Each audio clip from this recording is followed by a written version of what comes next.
there is no right door, because there is no right choice. I feel like you make the choice right. I feel like it's okay for opportunities to not choose you because it's not personal. It's okay to also not choose opportunities. There's no opportunity in life that I think we should be 100% entitled to, because I recently also heard that it's okay to be connected to things but not forever attached to them.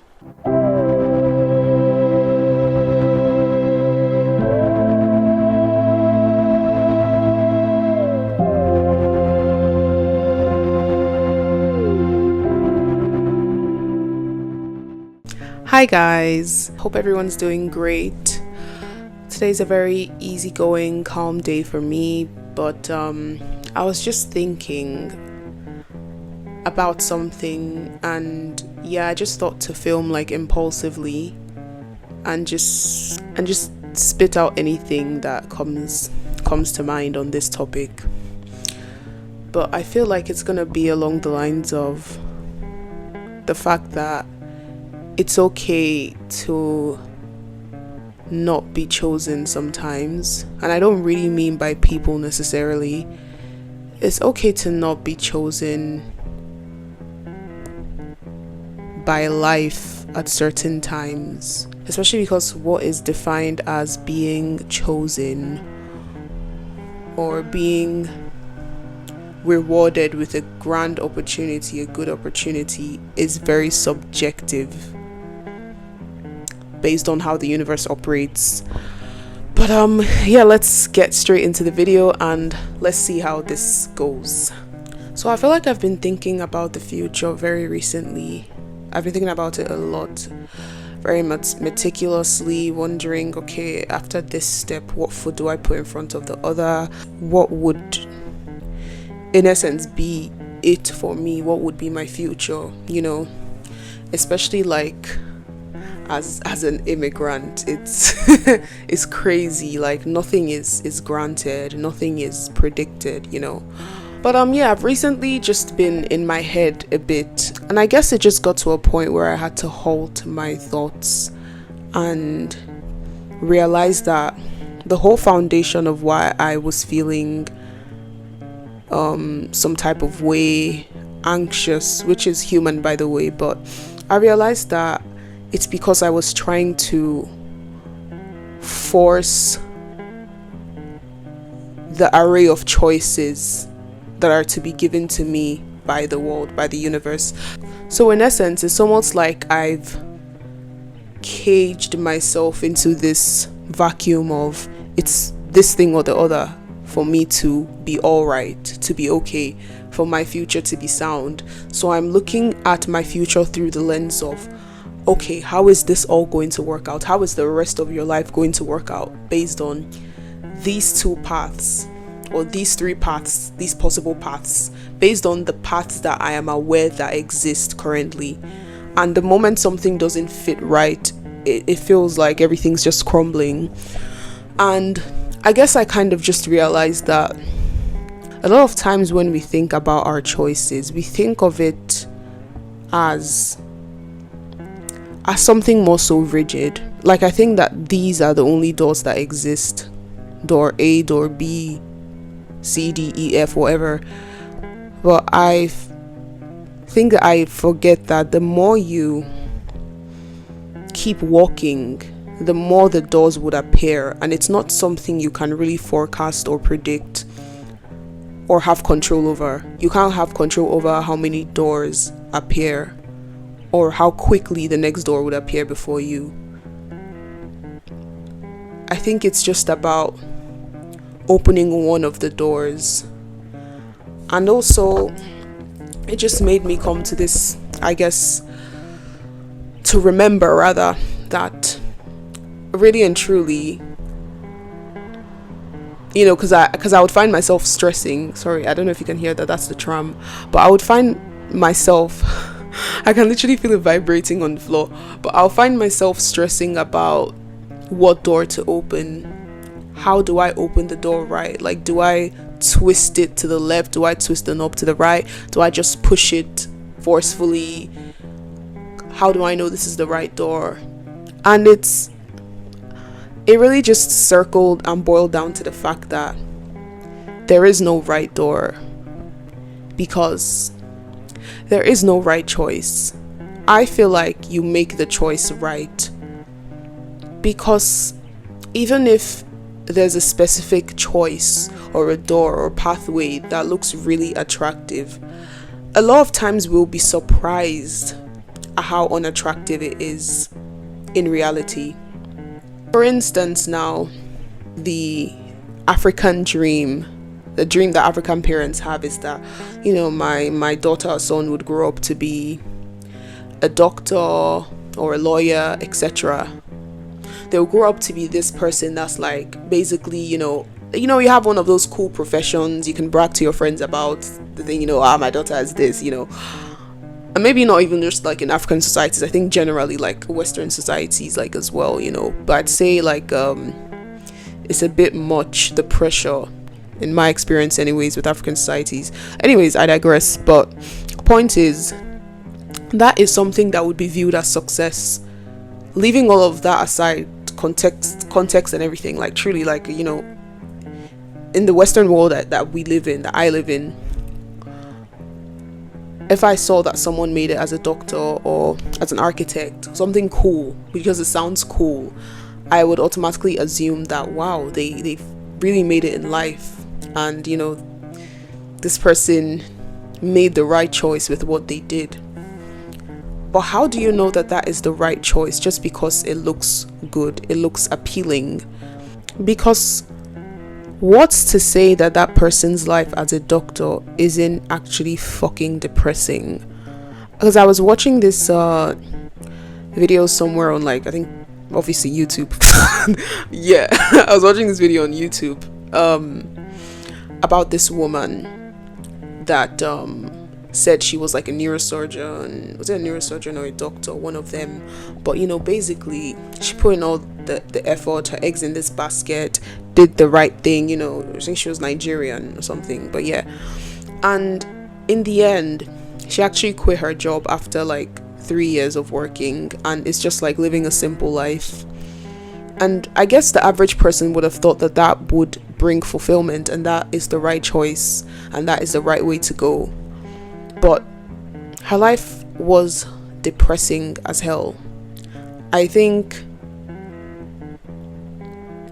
another thing is the problem that we have in society with the metric of success being attributed to like how much financial reward you can reap from this path. We've turned it into this thing where it's like a financial battle. Like, for example, if someone has a job as, I'm just gonna think of a menial job, like a repairer or something, we view that in comparison to being like a real estate advisor or a doctor or a lawyer as less, literally because of the financial aspect of it. I that is what I believe anyways. But then yeah, back to this whole thing of being obsessed with making the right choice, getting it right. I just feel like you never really know, no matter how much you think you know in life. Life has always humbled me, humbled everyone, because no matter how I'm so certain of something, it shows me how clueless I actually am as the years go by. Every year that I think I know more, I'm sound, like fully sound, I know everything, it's a lie. Like, it's actually a big lie. And because I know someone, for instance, that this person would always say, oh man, like, I definitely made the wrong choice in studying this course, I should have studied this other course, yada yada yada. Which, by the way, first of all, that person is quite young, it's not too late, but the point is, it's okay to like, acknowledge where I feel like this would have been a better alternative, but I don't think there's such a thing as the wrong choice. Because what's to say that if that person, for instance, became a singer, became an artist, and they realized that they felt like they made the wrong choice, like this was definitely the wrong choice, I should have done something a bit more, humble, mediocre. I should have been like, a banker or something, which I don't think is mediocre, but like, yeah, but I should have done something more normal, more easygoing, and this was the wrong choice. What's to say that, and they would make that inference based on the fact that things are not going right with this choice, with being a singer, being an artist. But what's to say that, like, because there's a no on one side, it doesn't mean that on the flip side it's going to be a yes. I don't feel like life is a heads or tail game, because I feel like we're so sure that we can predict that. Now, if only I gave that one guy a chance that time, or if only I did that thing that one time, like I'd have made it big by now. I'll be so happy by now. But you actually really don't know.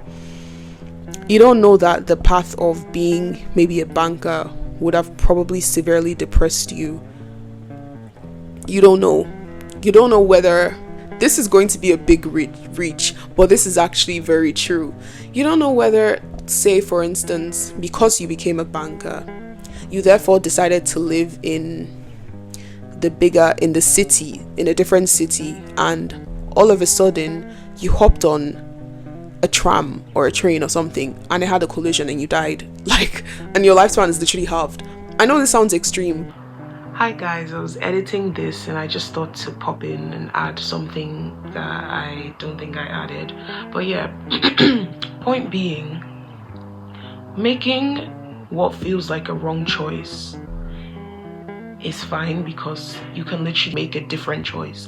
But in essence, the point here is when you have made a choice, i.e. in this case, you've made this choice 10 years ago already, and you're trying to think about the fact that, oh shit, like I shouldn't have pursued this, I should just become like a banker or something.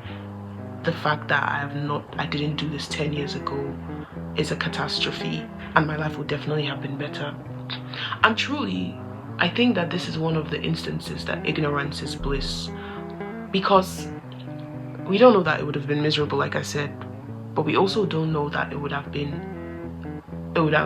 brought that person more fulfillment. But I guess we will never really know, because we don't have a time machine to go back 10 years ago and see how that would all map out before, our eyes. All we have is the now. I feel like it's unrealistic for us to feel like we were mistaken, we were wrong. I feel like it's unrealistic on our limited capacities as human beings. We can never 100% make a fully informed choice. There are always going to be gaps in our knowledge. We're always going to do things based on theory, practical, how it's worked out, success rates, all of those things. We're doing things on the basis of probability in essence. So to think that you should have been intelligent enough to have divine knowledge on everything is being quite unfair to yourself, frankly. But yeah, let me let you carry on. But it goes to show that life is very, there's so many complexities to it. There's so many grains that if one is just missing, it could alter the whole trajectory. So we're thinking about things as if they are ABCs, 1, 2, 3s, black and white, binaries, when life is full of so much colors, it's a range of things. We're thinking of it in this easy way of, if it's not black, it's white, or if it's not my left leg, it's my right leg. But there's a third leg, or even a sixth leg. Like there's so many things that could happen, and so you never really know whether you've made the right choice, which is why you just make the choice. You make the choice and make it right. Lay your bed. What's that saying? Make your bed, lay in it type thing. But in essence, what I'm trying to say is that a lot of people just feel like there are just rigid paths to life, and I feel like that's what's causing us so much suffering, thinking that it's this or that. And even amidst that it's this or that, we're thinking that there has to be a right one, and again, it's fairly normal. It's very normal to want to assess the pros and cons and weigh out. But I think that what truly matters in all of this is that as far as you felt that that was what was right in the moment. You followed your heart, your gut. You didn't follow what someone else said. You didn't do it because someone wanted you to do it, or it looked cooler but you actually didn't like it. You actually did it because you wanted to at the time. So be it if that doesn't pan out right. And it feels kind of like a bit of a difficult pill to swallow when it's like, so be it. Like, it's not so be it. I had to do so much to get here, and I have to so many things to win. But what else can you do but follow your heart truly? What else can you do but see where the doors lead you? You know, because again, like, we want to be in control. We want to like know everything. I'm such a control freak when it comes to the choices I make in life. I want to know what's coming next, and I feel like I need to just tone it down, like because I just can't know everything. I'm not the orchestrator of the universe. Like, I'm just a humble, simple-minded human being that's doing what they can every day. And yeah, I just think that there's so much in life around us and our surroundings to draw inspiration from, because I could literally just be sitting, chilling, and I draw inspiration from something, maybe someone licking ice cream, and all of a sudden leads me to do this specific thing that I wouldn't have thought I would have done. And then all of a sudden leads to this, and then I realize so and so about myself, and there goes a door open. A door appears. It's no longer just 1, 2, 3 doors. Now there's a different door in a different shape. So life is not this thing of like having to succeed the way other people succeed, or having to make the choices other people make just because it looks attractive. I feel like it's okay for opportunities to not choose you, because it's not personal. It's okay to also not choose opportunities. I mean, I'm thinking of this guy. What was his name? I think Colonel Sanders. But yeah, that founder of KFC. And I feel like truly his story is so inspiring, and it makes me pray for failure for what is not meant for me. Or maybe not even that. It makes me just want to let go and let life control, do its thing. Because I don't think he even failed in those things before he made it big in KFC. I just think that was the natural course of his life. Trial and error. That literally is life. So I wouldn't say, it should make me want to pray for failure. It should actually make me want to be okay with life taking the wheel. Like, I can only control so much. Like, I can only steer the ship. I can't control the fucking waves. I can't control what the weather would be. I can only control this, me. The inside. The efforts that I put on my end. But basically, yeah, just to go back to like the story of this guy. Like, he had such a hard life. From what I remember, I think his father died as well at the when he was like 6. So it was basically a thing of him constantly also getting fired from his jobs. He would switch from different jobs, one thing or the other, railway to this to that to law, all of that. And it wasn't even a thing of him like fucking dreaming about frying like chicken or something. Like, it was just one of those things that happened. I feel like this is why we should just let things happen, because life knows so much more than we do. He let it happen. Shit went down, his business sank, his jobs didn't work out, this happened, that happened. He enjoyed some of the things he was doing, and then it changed. Like, it's that natural flow of up down.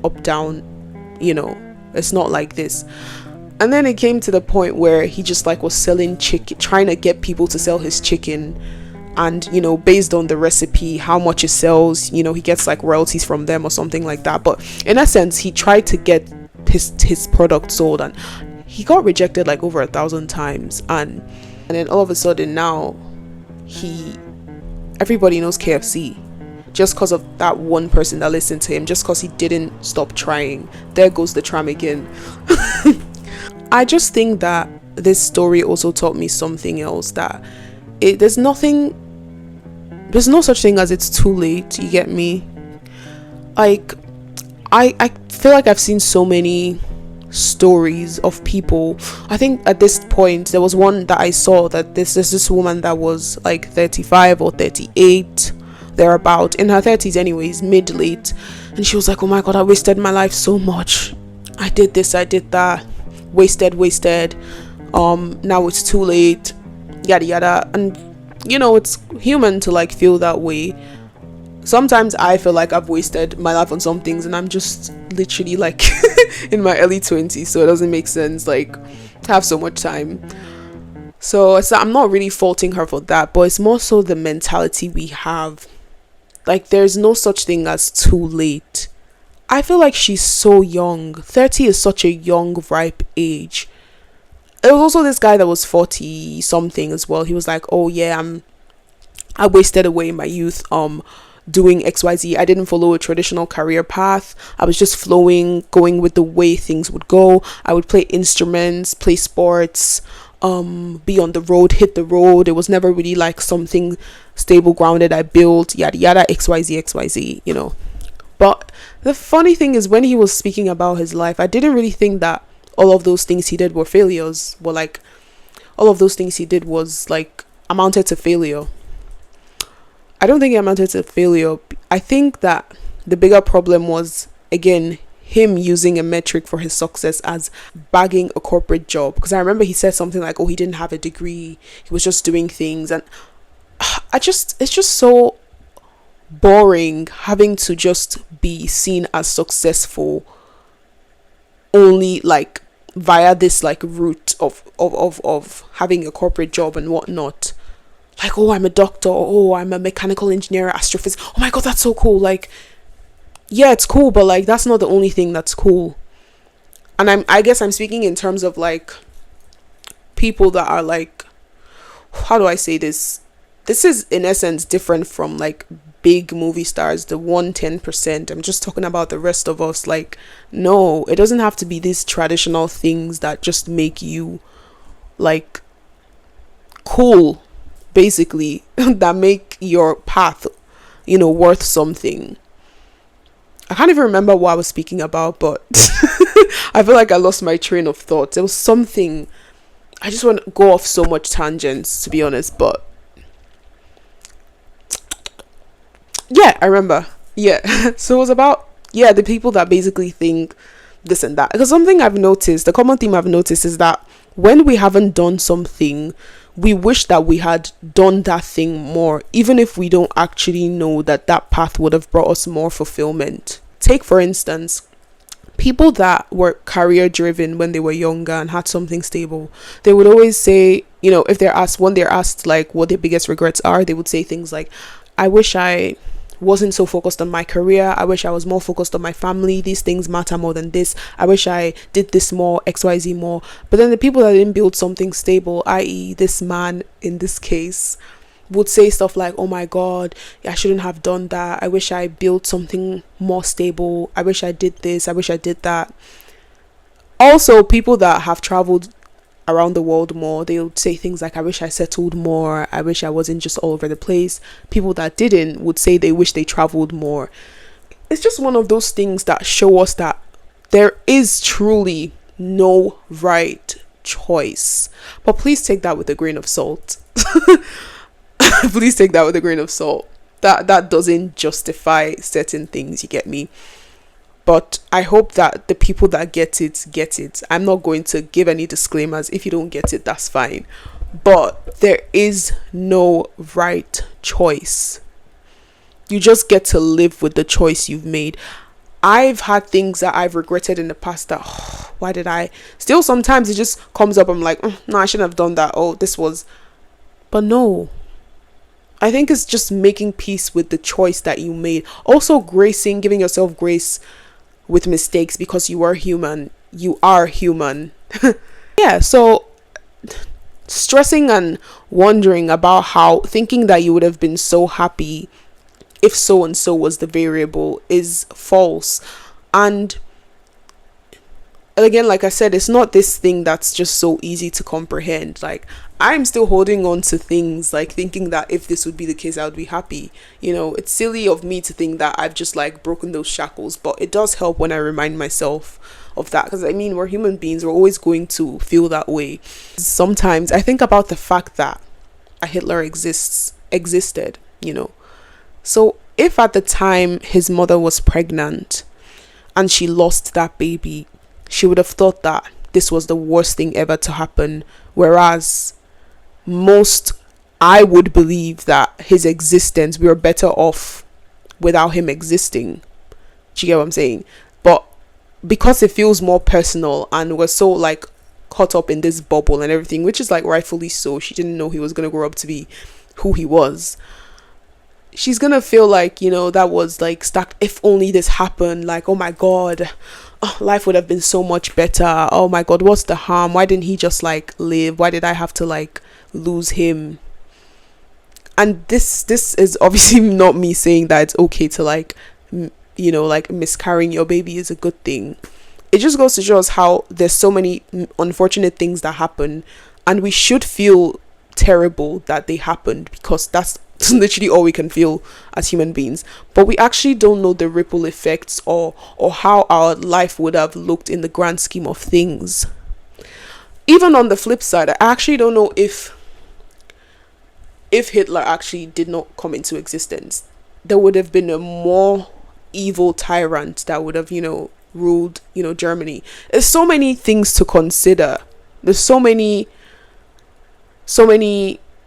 loopholes with life, so many things you don't know. There's no opportunity in life that I think we should be 100% entitled to, because I recently also heard that it's okay to be connected to things but not forever attached to them. Things come and go. It's not everything that's meant for you, nor is it everything that would choose you. And it's okay, because there are infinite numbers of things, of paths to get to what you want to get to. Infinite number of paths to happiness. It's okay for this one thing or even person or opportunity to pass you by, to not choose you. As long as you just keep choosing yourself and showing up for yourself and doing what you can from your end. Yeah, that's all I wanted to talk about today. Thank you guys for listening. If you want, subscribe, like, etc., anything you want to do. But I really hope you enjoyed this video and found it helpful. And yeah, thank you for watching. See you.